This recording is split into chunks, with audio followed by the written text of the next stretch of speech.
On this episode of Mythbusters, like that. sparks are flying Totally me. We finally get a reasonable experiment here, and he's like, and trouble's brewing. I would say that the rig is not safe at all. Adam finds out that the falling penny myth can really be a pain in the... oh! We'll see why these guys don't have their own cooking show. And find out the link between Japanese spies and Lucille Ball's teeth. The Morse code, like. Who are the Mythbusters? Am I missing an eyebrow? Adam Savage I always enjoyed seeing Adam in pain. Oh! and Jamie Hyneman. Jamie wants big boom.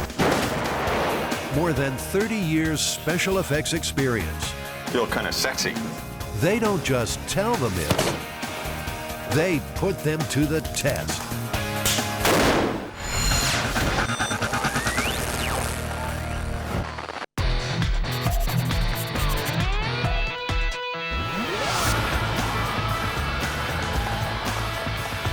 This myth originated in the Big Apple, atop an architectural icon, the Empire State Building. The myth is that if you throw a penny off of a building this height, that it'll either get going so fast that it'll embed itself in the concrete at the base of the building, or it'll hit somebody in the head and kill them. Lydia Ruth has worked here for 18 years. She's heard the penny myth many times. I know one gentleman who worked in the lobby, was with the building from late 1930s, right after the building opened, and he had heard it. So I think it's just one of those myths that belongs to the Empire State Building. Tossing a coin off the Empire State is not as easy as it sounds.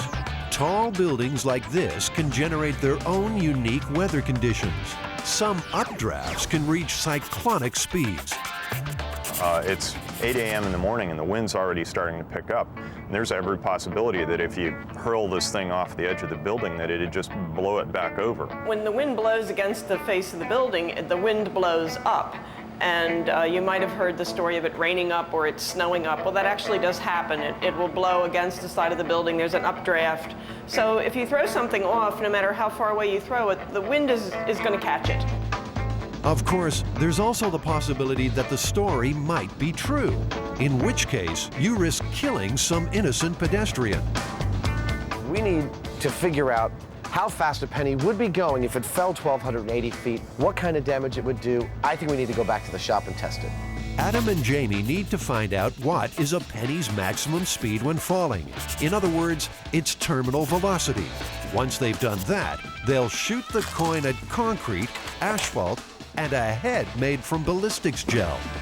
Nice. Step 1, finding out a penny's terminal velocity.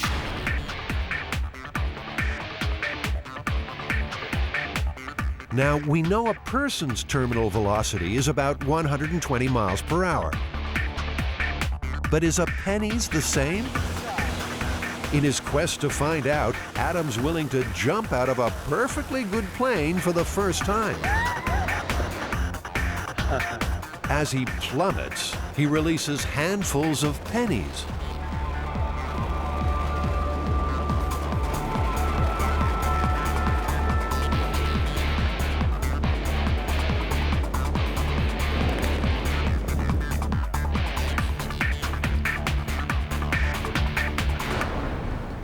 Well done. How'd it go? That was amazing. I mean, it's unlike anything I've ever tried before. You really should have done it. What'd the pennies do when you let them go? The pennies flew right out of my hands. I opened one hand and then the other, and the pennies just like shot out towards the sky. Out of one hand, they hovered for a second in like the burble above my hand, you know, the air bubble vortex, and other than that, I was traveling way faster than they were. I want to do it again. That was awesome. The guys have seen complex equations that put a penny's top speed at somewhere between 35 and 65 miles per hour. I used to be able to juggle them. But Adam's not taking those figures at face value. He wants to test them in his own penny wind tunnel. At the bottom, wind speed is clocked at 65 miles per hour. Holes in the tube allow the air to dissipate, so the speed at the top drops to 35 miles per hour. If the penny stays in the tube, then the equations are correct.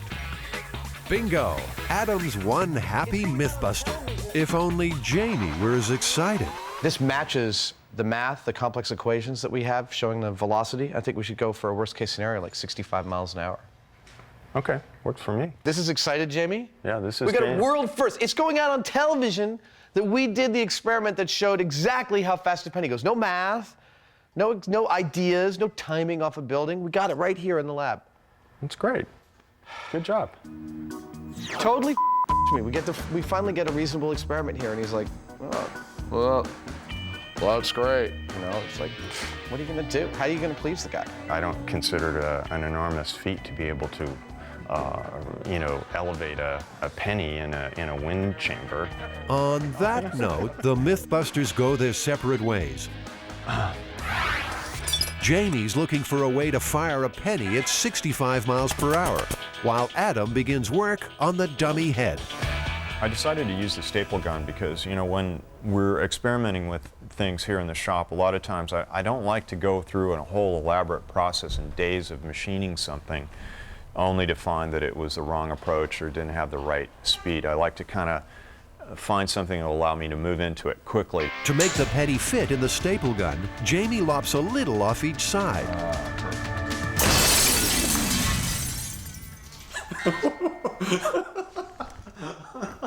Whoops. We should get out of here. That's mercury vapor there. Okay. Well, the good news is it works. I guess I should look up before I shoot those things. Well, that worked. Next, Jamie has to measure how fast the penny is going. We've taken a staple gun, like what you would have in a normal wood shop. We put it in front of a chart that we can track the speed of the penny with. We've got a concrete block and a high-speed camera. So we've modified this staple gun to accept the penny. We're firing it and tracking it, recording how fast it goes based on this information. It's time to see if Jamie's penny can achieve terminal velocity. Okay, firing. The modified staple gun blasts the coin from 3 feet at the concrete block. Look, you can see the penny imprint.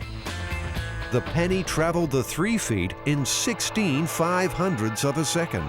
The rig has shown that we can fire this penny at about 65 miles an hour, which is at the upper level of what studies have shown that the terminal velocity of a penny would be. Jamie's strong points are that he'll try a solution that seems ridiculous, chewing gum and nails to do something, and it will seem really inelegant, but he'll have grasped by trying that a central thing about the mechanics of what he's doing. And his solution, therefore, it won't be too clever. It'll be very unadorned, very simple, but it'll work. But the staple gun's not perfect. It has to fire a whole penny. Obviously, it was really easy to nip the corners off of this penny to make it fit in the gun, and it's not that much different in mass than what a real penny is. So I'm pretty sure, based on that if I widen the channel or the throat of this staple gun, that I should be able to make it fire a full-size penny just as well and with the same kind of speed.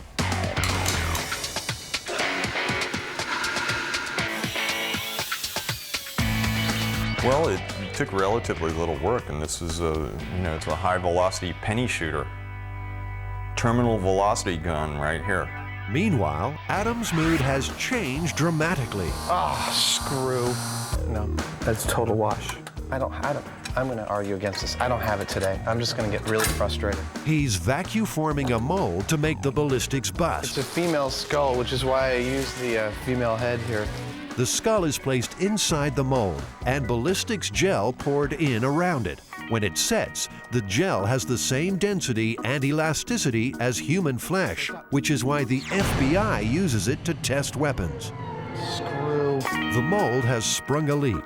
Paper toweling and glue stem the tide of gel. Most coins thrown from the top of the Empire State Building don't get very far. They wind up here, just 5 stories down on the 81st floor. It proves one thing, though. A lot of people have heard the penny myth. So it would seem that even though the myth is prevalent, people are pretty cavalier about testing it. Yeah, they do it all the time, and it scares me because if they really thought that their penny was going to kill somebody, what are they thinking? And it seems penny-related myths have always had plenty of currency. Pennies have long been associated with luck. In this case, really bad luck, but normally very good luck. If you find a penny, pick it up, and all day you'll have good luck. If you pass up a penny, you'll lose $1. If you find a penny that's heads up, it's particularly good luck, and you should carry it with you as a charm. A bride should always have a penny in her shoe, and following the wedding, she should take that penny and get it made into a piece of jewelry, a pendant or a bracelet or something like that. Back in the workshop, Jamie's showing off his penny gun. Adam can't hide his approval. Oh my God. Damn, that is some serious impact there. I mean, are you sure this is 64 miles an hour? 64.4. Of course, now he wants to have a turn.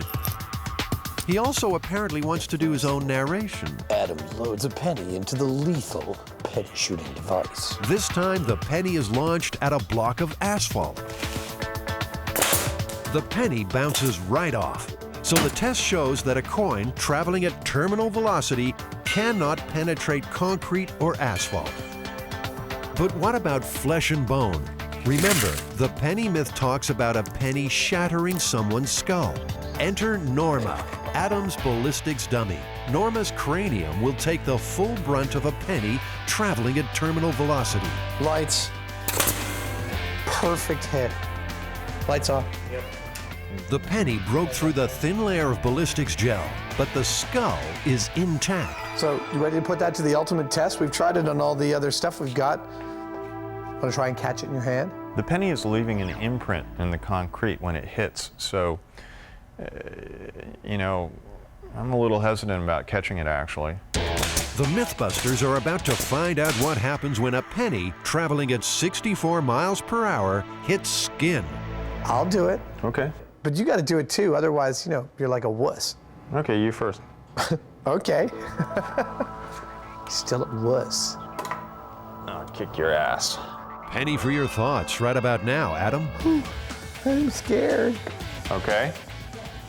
3, 2, 1. Ow! That didn't actually hurt that much. We can try again. Okay.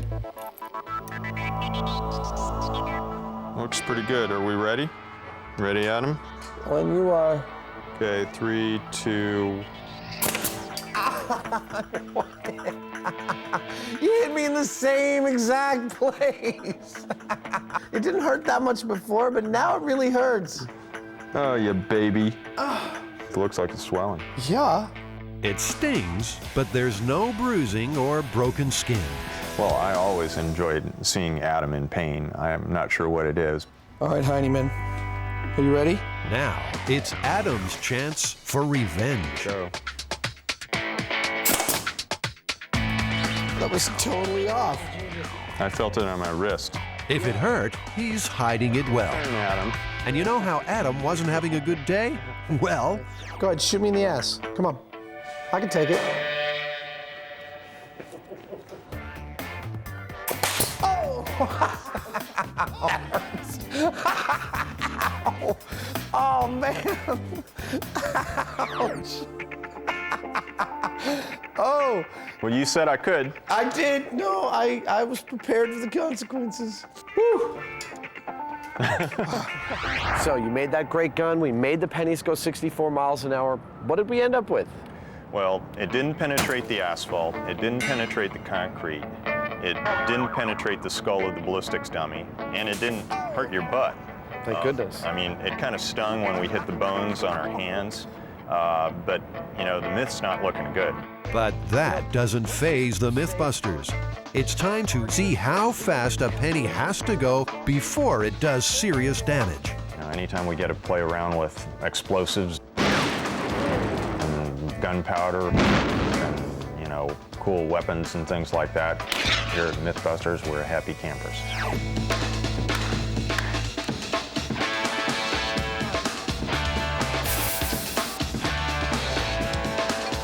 Adam's modifying a high-powered rifle so that it will expend a penny.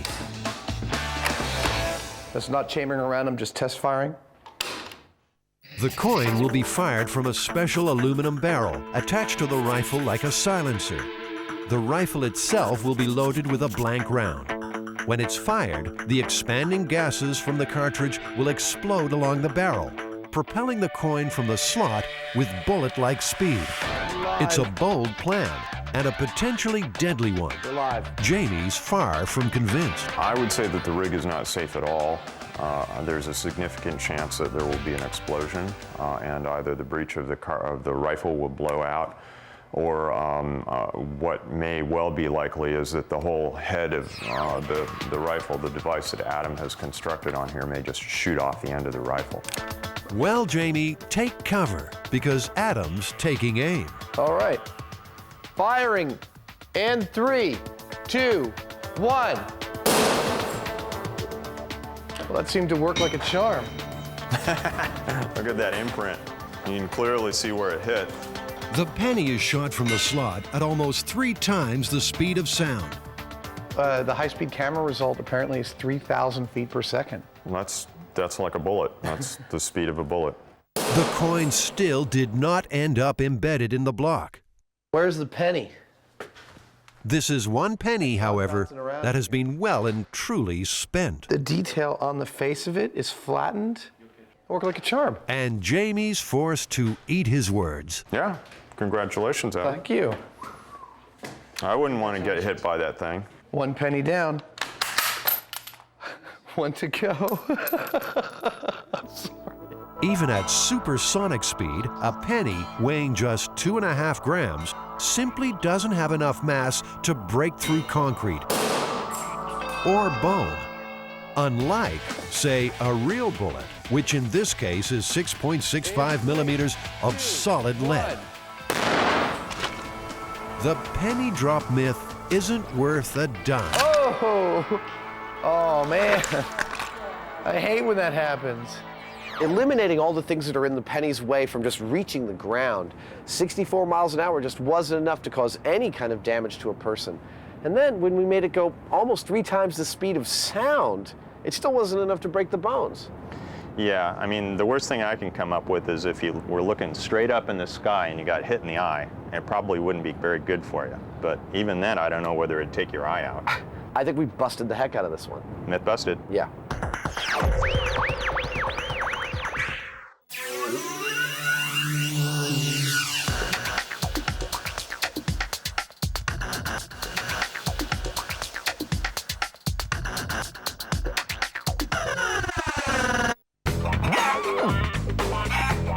That's really disgusting.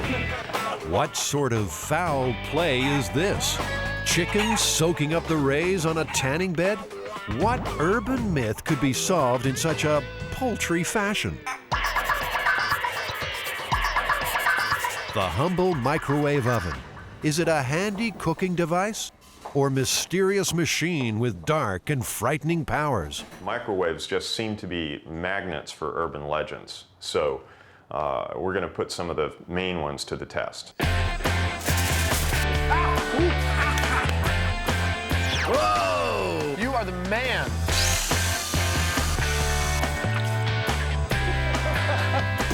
Of all the myths surrounding the microwave oven, none is more famous than the story of the poodle sent for a spin in a microwave to dry its fur. The result? One hot dog. Well, meet Jazzy, a 2-year-old show poodle. Jazzy's being groomed for her Mythbusters guest appearance, so we'll come back later to check how she's doing. Meanwhile, it's time to turn up the heat on microwave myth number 1. 30 million Americans tan indoors at salons like this. And in recent years, one microwave myth has caught on and spread like good quality tanning lotion. Have you actually heard the myth of the tanning bed cooking the insides of the bride-to-be? Oh, yes. There's a woman who's getting ready for a special occasion, and she decides she'll look fabulous in her dress if she's very tan. So she goes to a tanning salon, and she's very annoyed that they have this half-hour daily limit on tanning. So she goes there, and then she goes to several other places and basically is tanning for hours a day. After a few days of this, her husband says, "Honey, you smell kind of funny. So she showers, you still smell kind of funny. So she goes to the doctor, and the doctor does numerous tests, upon which he finds that she's microwaved her internal organs and only has 2 weeks to live. Rick Mattoon is director of the National Tanning Training Institute. How many different versions of the story have you heard over the years? We have a tendency of getting a different version about every month for about the past 4 years that I've been involved in the indoor tanning industry. Do you keep an archive of all the stories that you've gotten? I do, and it's very interesting. It's picked up typically anywhere, or it grows anywhere from the local level to a national level. And bottom line is, it always has a tendency to go back to the microwaving theory or story. Can a tanning bed act like a microwave oven? Will overexposure result in a baked bladder as well as a golden glow? How are Adam and Jamie going to test this myth? The simplest way would be to strip off and submit to the simulated sunlight. But they don't look like the tanning types. No, I think it's really quite obvious that I don't tan. Not at all. Just why I've got to wear these glasses in the sun. So that explains why these chickens have been plucked from the local deli. They'll give the birds 4 straight sessions on the bed and see whether or not the result is lunch. This is right up there with one of the weirder things that we've had to do. Trying to put a dead chicken in a tanning booth? Hello?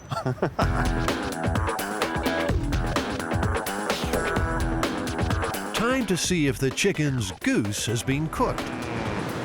So how many sessions did these go through? 4 sessions, a total of 48 minutes on the tanning lights. So if I'd been in here, I'd be pretty badly burned by now. You would have a severe sunburn at this point. But would your gizzards be goners? Not at all. Pink and perfect. Not cooked on the inside at all. Basically, there's no difference between overstaying your welcome on a tanning bed and spending too long in the sun. Now, this story has been told and retold so many times, it's a very popular narrative. Indeed, it was published in at least 2 Dear Abby columns, so it's got a lot of veracity. A lot of people believe it. Also, the industry magazine, Tanning Trends, had to publish an article telling people that it's not true, don't worry about it, but clearly the narrative is still out there. Do tanning beds put out microwaves? They put out nothing of the sort. They put out light waves, and that's all there is to it. Besides, for the myth to work, microwaves would have to cook from the inside out, and that's easily tested. Simply throw a roast in a microwave for 20 minutes and carve. Look at that. I mean, it's totally cold on the inside. It's not heating from the inside out. It's definitely heating from the outside in. Yeah. The myth is totally busted. Apart from testing these microwave myths, Jamie also wants to build the microwave oven from hell. Let's take a moment to find out how microwaves actually work. A microwave oven uses radio waves to cook food. A device called a magnetron bombards the inside of the oven with radio waves, which react with water molecules in the food, causing them to vibrate at enormous speed. That friction creates heat, which cooks the food. The Amana radar range microwave oven is quality. In the early days, it was hailed as a revolutionary kitchen It's convenience. a family-sized turkey. 675 watts of cooking power means faster cooking than most other microwave ovens. Uses 50 to 75% less energy than a conventional electric range. 5 and 30-minute timers with automatic defrost cycle. This store has been selling microwaves ever since those heady times. The main thing I'm interested in personally is raw power. Well, the average microwave today is about 1,100 watts, but you can go up from there or you can go down from there. How many people are going to be using the oven? One very strange television show. Just one. Is this the soul of the microwave oven? More the heart of the microwave. This is a little radio transmitter, and you plug it in and it converts it to DC voltage, and out comes the microwave. And it looks like Jamie's suffering a little microwave madness. Sorry. Did you get enough, Jamie? Microwaves are really cool, you know, they're like X-ray guns. And I think the same thing that makes people afraid of them and makes them generate a lot of myths about them is what's always fascinated me. I'm gonna, you know, make this super powerful microwave gun that I can heat things up around in my shop with. And, you know, that for me is a lot of fun. I think he wants to take apart all these microwaves and make some kind of super microwave. And I don't know if he's planned on shielding or anything, but I don't necessarily want to be in the building when he does it. Back at the workshop, it's time to test microwave myth number 2. That microwaving metal makes the oven explode. You know, I once had a roommate where I accidentally put a spoon in my coffee cup in the microwave, and he refused to use it ever again. Made me buy him a new one. Wow. It's just those kind of misconceptions I want to clear up here on Mythbusters. Yeah. There you go. Adam and Jamie are going to microwave several metal objects. Just in case something dramatic does occur, the pair will watch from behind a Lexan shield. Lexan is a bulletproof material used in the windshields of NASCARs. It's time for the first metallic test subject. No, nothing happening there. Spoon's been in there for 2 minutes. I don't see nothing. Turn it off.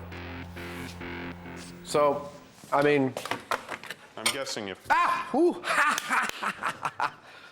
The spoon was really hot.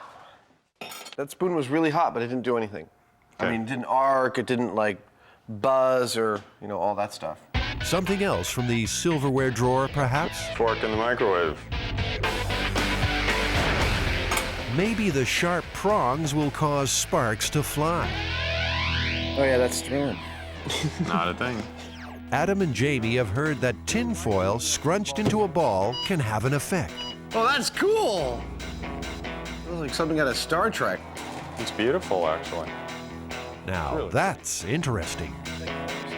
The microwaves are causing an electric charge to build up in the metal. Scrunching the foil allows the charge to jump the gaps. Jamie tries again, this time folding the foil into an accordion shape. Whoa! The Hyneman with the precognitive technique. Look at that! That's the best. Dude, you are the man. It just goes. Spectacular, yes, but explosive? No. A warning though, microwaving metal might result in magnetron meltdown. So metal in a microwave, is it true or is it false? Well, that's false with provisions. Only in the case of an object that is made out of metal that is contacting the sides, you can create some arcing there that would feed back into the magnetron and reduce its lifespan. That's 2 myths done and busted. Meanwhile, what's Jamie up to? Does he have a screw loose? Jamie's harvested the magnetrons from 4 microwaves. Looks like he's serious about building that super microwave machine. Scary stuff. Microwave oven. So we know metal won't turn your microwave into a bomb. It's time now for Adam and Jamie to investigate a microwave myth that is potentially lethal. If you overheat water in a microwave, you may take the cup out of the bowl and then the water is going to explode in your face, injuring you or burning you in some horrific way. We're gonna time how long it takes to bubble. After a little research, Adam and Jamie know that the only way water could explode is if it's being superheated, that is, heated beyond boiling point, without actually boiling. Tap water always boils because it has impurities. Distilled water has no impurities. That means no boiling. Yeah, the smaller experiments, you know, they look a lot simpler because they're tabletop, you know, we have small amount of variables, and really invariably they turn out to be the most complex and difficult ones to get a real result from. They put 2 cups of water in the microwave, 1 distilled, 1 tap. When the tap water boils, they'll know that the distilled water has become superheated. Just dropping in a sugar cube should make the boiling process happen instantly and violently.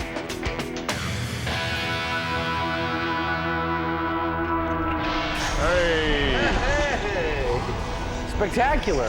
That would suffice. That was exploding water? It erupted, it left the container. Yeah. Quite a bit of it. If someone were holding the cup, they would definitely have severe burns. But if straight tap water can't explode, how likely is it that people will be scalded by exploding beverages? On your average day in your average house, it's not very likely. However, with the hundreds of millions of people using microwaves every day to boil water, reboil water, I'd say it could happen a few times a year around, around the world. Myth, absolutely true. Finally, Jamie's finished playing Dr. Frankenstein. What we have here is a super duper microwave oven. I've taken the guts out of 4 microwaves, the magnetrons, and I've put them in a box, all aiming at a single glass of water. So in theory, this should heat up that glass of water about 4 times as fast as a regular microwave would. Maybe it'll just go, we'll find out. Jamie, I'm ready to test this infernal machine of yours, but could you wrap me up a little more? I don't feel quite safe yet. What are you, a turkey?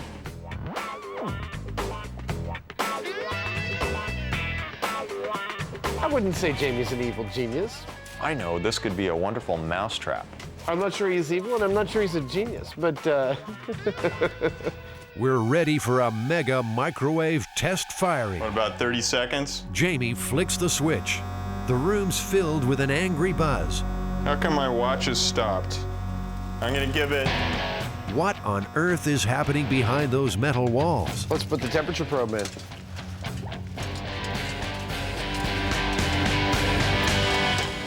That doesn't look like it's boiling. No, in fact, 66 degrees. You've made a refrigerator. That's amazing. For all that humming, you ended up with bupkis. Looks like that's the evil genius theory out the window. Time for the final myth, the famous poodle in the microwave.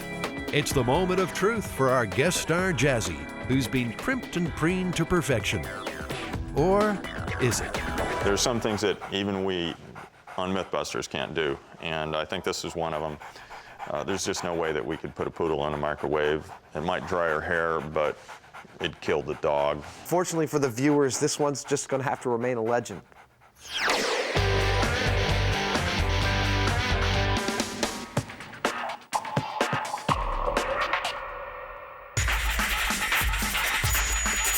The story that we're looking at is from 1942. One of the most bizarre urban myths of all comes from wartime USA and involves America's queen of comedy, Lucille Ball. I had some dental work to be done. You know, they put in temporary fillings.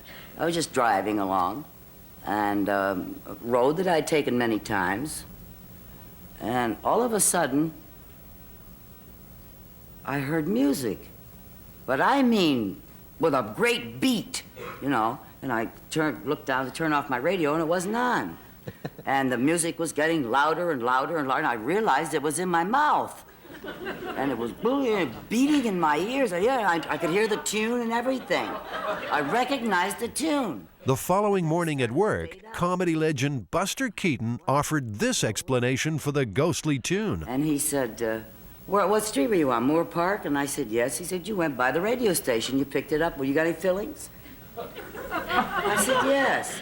He said, you picked it up in your teeth. Well, I could hardly wait to go by there again.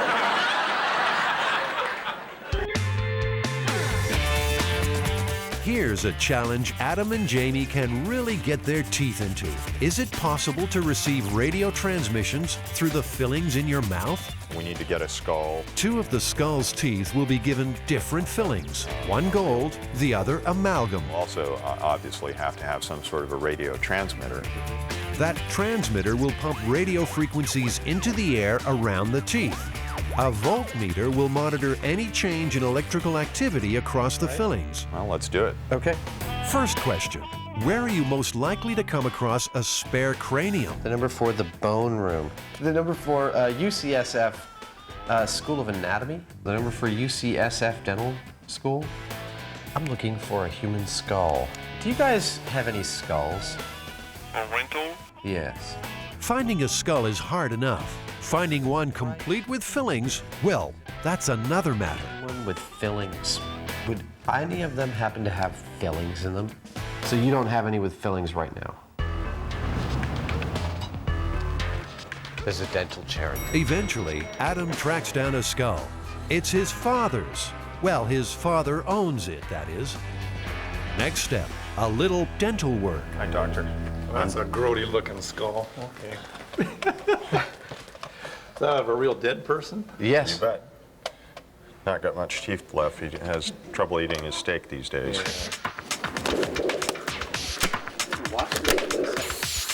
This guy have a name? He's a very dried out teeth.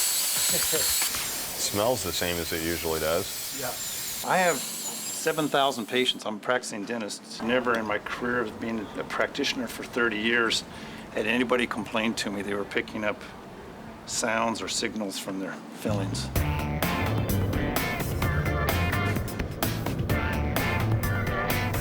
Lucy, even in her later years, she was always at the dentist. She was always having some kind of dental work. I don't think she was blessed with great teeth. If anyone should know about the state of Lucille Ball's teeth, it's Jim Brochu. He was her close friend, unofficial biographer, and one of the last people to see Lucy alive. I spent every day with Lucy from, I would think, the middle of April of 1988 until the next year, April of 1989, when she died. And her name is Lucille Ball. Come on! And although the star mightn't have had great teeth, Jim's positive she was always of sound mind. Lucy had no kind of psychosis.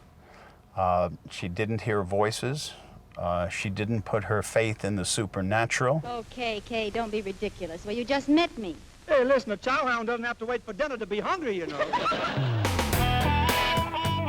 Phase 2, Adam's on the trail of a radio transmitter. A little bit of equipment, and I was wondering if you had them. Now, this has to be easier than getting hold of a skull, right? Two-channel oscilloscope, like a sweep generator, with an oscillator Wrong. and an amplifier. Seems these radio guys just aren't operating on Adam's wavelength. He had no idea what a sweep generator even was.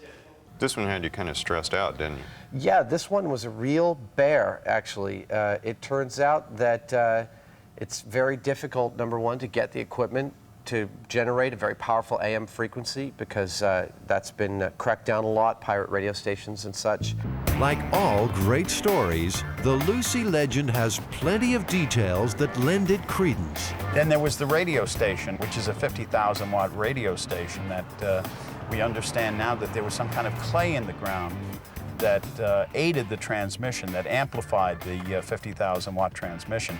So I associate that radio station as where she heard the music coming from that night as she passed by.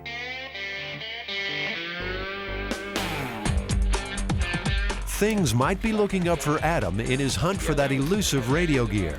The Foothill Swap Meet is a Bay Area institution. Its stalls are a paradise for electronics enthusiasts. If he can't find what he needs here, he never will. Back at the workshop,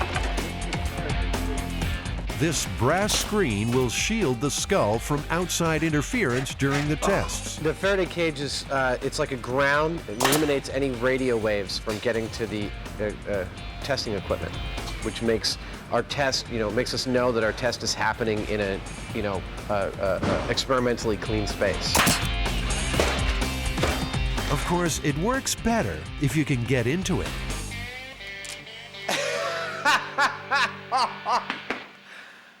I locked the door from the inside. All right. There's my Faraday cage. Let's see.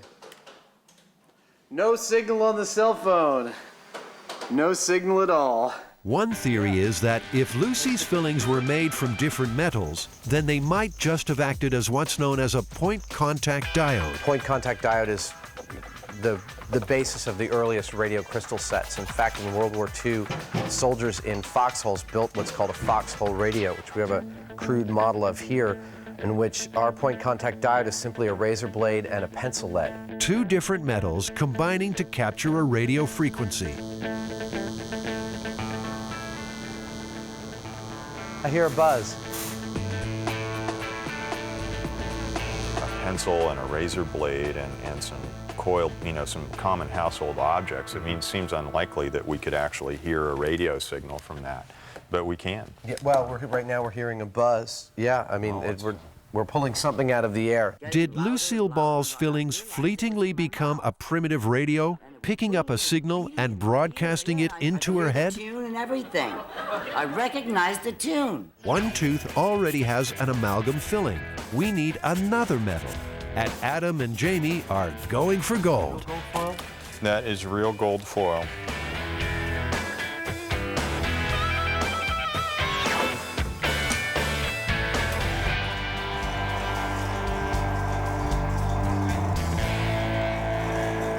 The teeth are placed inside the Faraday cage, along with a crude antenna made from a cardboard cylinder and insulated copper wire.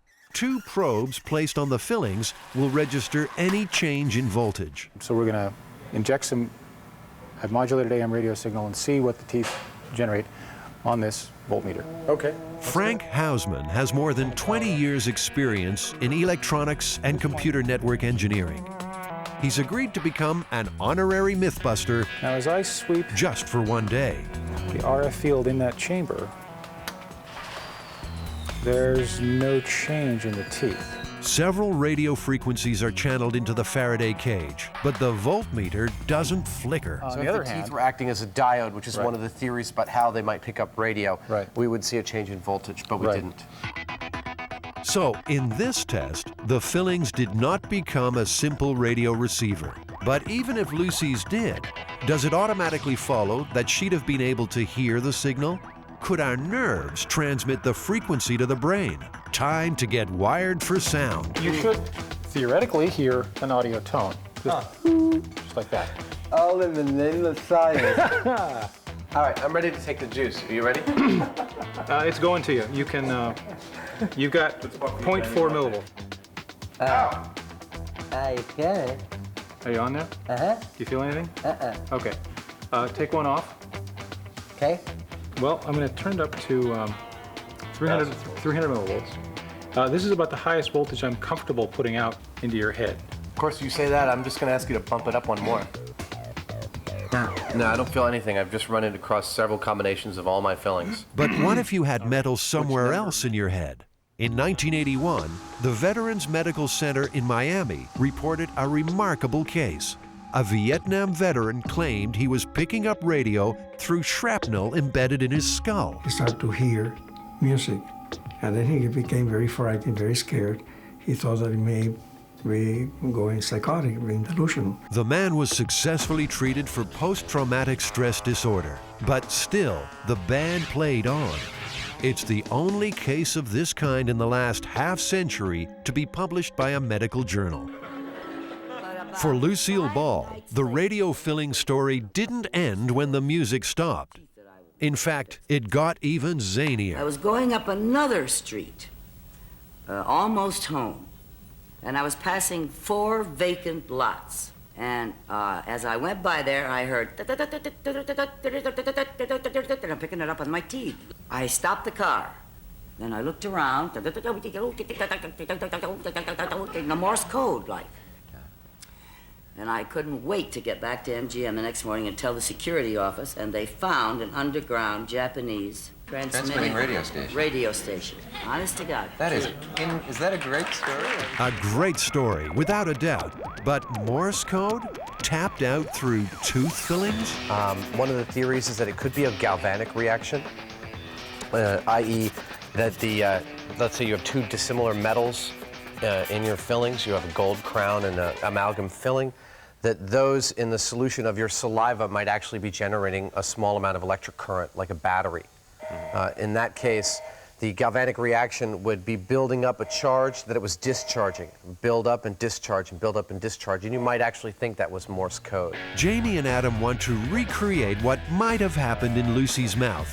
It's been a little while since this mouth saw any saliva, so Adam and Jamie are going to sit the teeth in vinegar. Vinegar's level of acidity should make it an excellent conductor. That ought to be enough for a little galvanic resistance. I have the teeth in solution just so that they're, the metal of the teeth is both in the bath of vinegar and slightly above. Okay, we'll set some probes next. All right. We have positive contact on everything here. Great. Adam and Jamie have heard the Japanese bombing of Pearl Harbor had just forced the United States to join the Second World War. It was after they had taken the Japanese out of California and unfortunately put them in the camps. With people fearing a full-scale Japanese invasion, panic and paranoia raged. Professor Rusty Capps was with the FBI. He now lectures on Japanese espionage during World War II. There were all kinds of rumors after the attack on Pearl Harbor. There was one I'm aware of a Japanese submarine that fired, and I think the number is 20 or less than 20 rounds into a petroleum tank farm. There were also instances of Japanese trying to bomb America with high-altitude balloons that were going to drop incinerators. You didn't know how to reconcile this fear. So then suddenly you have Lucy, of all people. Hey, what am I going to get, a kiss or a quart of milk? If these incompetent Japanese people couldn't even get one over on Lucy, how could they hope to win out over our American military? So it's really a comforting tale for people of that time period. It's saying, well, they couldn't possibly win. All in all, I'm quite pleased. Okay. To test for a galvanic reaction, the probes are once again placed on the fillings. But now we're seeing 7 millivolts. Okay, let's see. And if you lift the probe off, Lifting. it should go to 0. And there it is. The fillings, reacting with the acid in the vinegar, are generating their own tiny current. This voltage would probably be similar to what would be if someone had a meal and their pH of their mouth was around this vinegar, around 4.5, 5. Right. That's right. This might exist in their mouth. That's right. Was Lucy's spy message nothing more sinister than a reaction between her fillings and her saliva? So it's possible someone could mistake that voltage discharge, if they had a nerve close to a filling, for something like Morse code. That discharge would be an oscillation and they would feel it. And it wouldn't be pleasant, actually. A galvanic reaction can only occur in new fillings before the metal starts to corrode. Lucy's fillings were only a week old when the Morse code began to transmit. It would be more helpful if she actually knew Morse code and was able to translate the message. In 1994, 5 years after her death, Lucille Ball's FBI file was released to the public. All 142 pages refer to her involvement in the Communist Party. There's no mention of her role in foiling a Japanese spy network. If it had been true, I can think of no reason why it wouldn't have been widely published. The FBI, you have to remember, like all law enforcement and counterintelligence services, has one basic rule. If it ain't on paper, it didn't happen.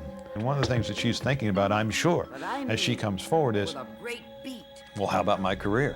You know, I'm an actress, but if I'm also a war hero, if I'm also able to help the war effort in this way, I mean, it's going to raise my stock dramatically. I don't know how much publicity this story actually got when it happened.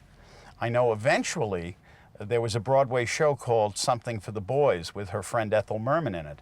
And that one part of Lucy's story about picking up the radio signals in her fillings was translated to this musical. I don't think Lucy had a reason to make up a story. I mean, she had a very rich, full life, full of wonderful stories that, you know, she wouldn't have to make one up about herself.